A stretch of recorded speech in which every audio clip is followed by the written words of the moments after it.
Welcome back to my channel. This is 코인 노마드. 안녕하세요. 코인 노마드입니다. 코인게코 마켓캡 시총 2% 하락하고 비트코인 1.3%, 이더리움 1.7% 하락을 하고 있습니다. 블룸버그 기사에서 미국 인플레이션에 관해서 말하고 있습니다.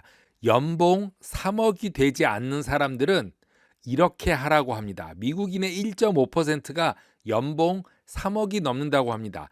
인플레이션에서 살아남기 위한 대처 방법으로 4가지를 말하고 있는데, 첫째, 버스를 타라고 합니다. 대중교통을 이용하라는 것입니다. 둘째, 대량으로 구매하지 마라. 꼭 필요한 것만 사라는 말이죠.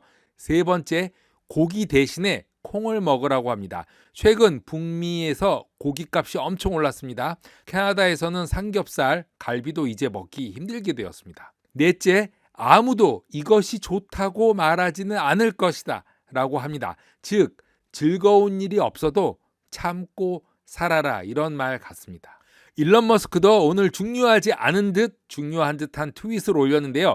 이렇게 어려운 시기에는 현명하게 살아야 한다고 합니다. 그러나 이렇게 현명한 사람들은 사회에서 제외된다고 말하고 있습니다. 이 그림은 현명하게 피자를 굽는 방법인데, 피자 한 판을 넣으면 끝인데 일론 머스크는 피자 2판을 굽고 있으니 역시 대단한 것 같습니다.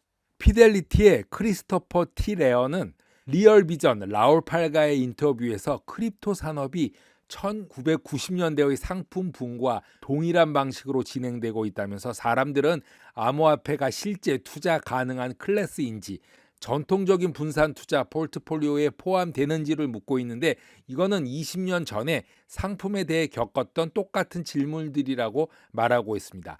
이제야 모든 포트폴리오가 다각화된 수단으로 일부 상품에 할당된다는 것을 알고 있는데, 당시와 현재의 설정은 매우 비슷하고 2000년대 우량 기업들이 적절한 인프라가 구축될 때까지 원자재 투자를 주저했는데, 오늘날 크립토 자산도 동일한 성장 패턴을 겪고 있다고 말합니다.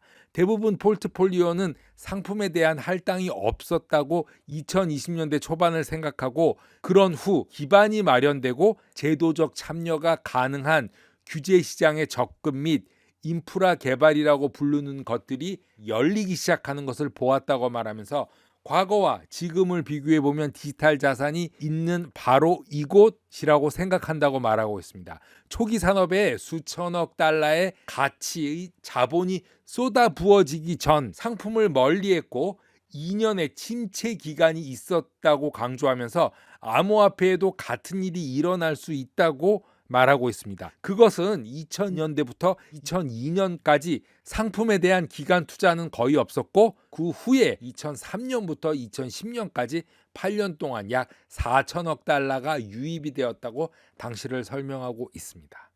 작년부터 소셜미디어에서 해시태그로 상당한 주목을 받았던 이더리움 게이트, 이더 게이트를 살펴보겠습니다. XRP를 묶어두고 대신 이더리움에 무료 탑승권을 준 사람들의 모습입니다. 이더리움은 시가총액 2위 3,500억 달러로 투자자들 사이에 상당한 주목을 받았고, 앞으로도 주목을 받을 이더리움, 그리고 앞으로 문제가 될 이더 게이트입니다. 이더 게이트가 무엇인가요? 이더 게이트는 이더리움이 규제 기관으로부터 프리패스를 받았다는 음모론입니다. 비평가들은 증권거래위원회가 XRP 경쟁자들에게 더욱더 가혹한 대우를 주면서 이더리움이 앞으로 나아갈 수 있도록 허용했다는 합리적인 주장들이 여러 가지로 나오고 있습니다. 2020년 12월 SEC는 XRP 모 회사인 리플랩을 상대로 등록되지 않은 디지털 자산 증권 제공을 통해서 13억 달러를 모금한 이유로 소송을 제기했고, 그 소송은 아직까지 현재 진행형이다. 그럼 이더게이트가 실제로 존재하는가? 어느 정도 증명할 수 있는 가능성이 있다는 이야기들이 나오고 있습니다. 금융규제기관은 등록되지 않은 증권 제공이라는 프레임으로 악명을 높였고, 바이낸스, 크립토닷컴에 이르는 영리 기업들은 BNB 코인, 크로코인과 같은 중앙집중식 토큰을 자유롭게 생성해내는 반면에 XRP는 소송의 벽에 가두어 버렸습니다. 이런 불규칙은 유사 암호화폐 사이에서도 일치하지 않았는데 리플의 라이벌인 스텔라는 비영리 단체로 등록이 되었고 소스 코드를 공개함으로써 SEC의 분노를 피했다라고 말하고 있습니다. 형제 자매가 있는 사람들은 막내가 항상 모든 것을 피하는 것과 같은 관련이 있다. 이런 비유로도 얘기가 되곤 했습니다. 그러나 이더리움 재단, 이더리움 파운데이션의 사기 혐의는 입증하기는 어렵다고 합니다. 이더리움 지갑은 비트코인보다 덜 집중되어 있기 때문이라고 하는데 비트코인 주소의 상위 0.04%가 전체 비트코인의 62%를 차지하지는 않는다. 이더리움이 덜 집중됐기 때문이라고 합니다. 그러나 동일한 개인에게 연결된 지갑의 수는 아무도 모른다고 말합니다. 이더리움 게이트가 궁극적으로 추후에 추가 조사로 이어질지 아닐지는 알 수 없지만 이더리움 재단은 지금까지 규제를 피했고 피할 것이다. 이렇게 보고 있는 것이죠. 자, 그럼 이더리움에 있어서 이더리움 게이트는 무엇을 의미하는가? 단기적으로 이더 게이트는 두 번째로 큰 암호화폐이기 때문에 거의 소송에 영향을 미치지 않을 것이지만 SEC 이사인 윌리엄 힌먼이 2018년 규제 기관이 이더 비트코인을 증권이라고 취급하지는 않았을 것이라고 발표를 했죠. 게리 겐슬러와 그의 전임자 제이 클레이턴은 그 이후 계속 리플을 제재하고 있습니다. 장기적으로 대중의 분노가 입법 흐름을 바꿀 수 있다고 합니다. 미 의회는 2021년 35개의 암호화폐 중심의 법안을 도입했으며 이더리움을 거래한 사람은 누구나 프로토콜이 부과하는 말도 안 되는 수수료에 대해서 다 잘 알고 있을 것입니다. $500 상당을 하는 이더리움 토큰이나 NFT를 구매를 하는 사람은 개수 수수료로 100불 이상 120불은 쉽게 지출이 되죠. 더 엄격한 법률이 결국 메가톤급으로 암호화폐를 규제 자산으로 전환시킬 것이라고 보고 있습니다. 자, 그럼 XRP에서 이더리움 게이트가 무엇을 의미하는가? 자, SEC는 비트코인과 이더리움을 비증권이라고 분리한 점을 유지하기 위해서 지금 현재 SEC 스스로 XRP에 대해 강력한 주장을 펼치기 위해 고군분투하고 있습니다.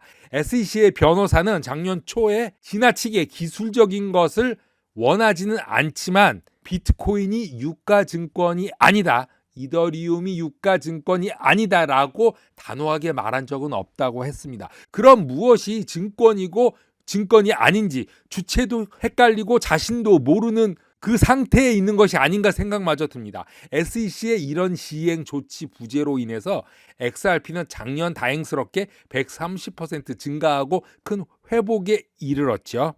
이더게이트 자체가 XRP에 직접적인 영향을 미치진 않지만 SEC가 리플랩의 위법 행위를 입증하기 위해서 힘든 싸움을 하는 결과로 나타나고 있죠. 자, 그럼 이더리움은 비트코인처럼 디지털 금처럼 행동하기보다는 스마트 계약 그리고 디지털 상품의 소유권을 할당할 수 있는 그런 능력 덕분에 애플페이 같은 대우를 받고 있습니다. 뎁레이다의 데이터에 따르면은 이 프로토콜은 전 세계 NFT의 97%를 지원하고 있다고 말하고 있습니다. 솔라나와 폴라곤 등등이 있지만 아직까지 대부분을 차지하고 있다. 인플레이션 기대치가 높아지면서 연준의 마지막 쇼가 종료되는 것은 시간 문제이라고 말하면서 이제 미국 국회의원들도 크립토에 관심을 돌리고 있습니다. 이제는 이더 게이트와 관련된 교통 정리가 곧 SEC와 그 밖에 미국 의회 백악관에 의해서 이루어질 것으로 보고 있습니다. 코인노마드 오늘은 여기까지 하겠습니다. 감사합니다.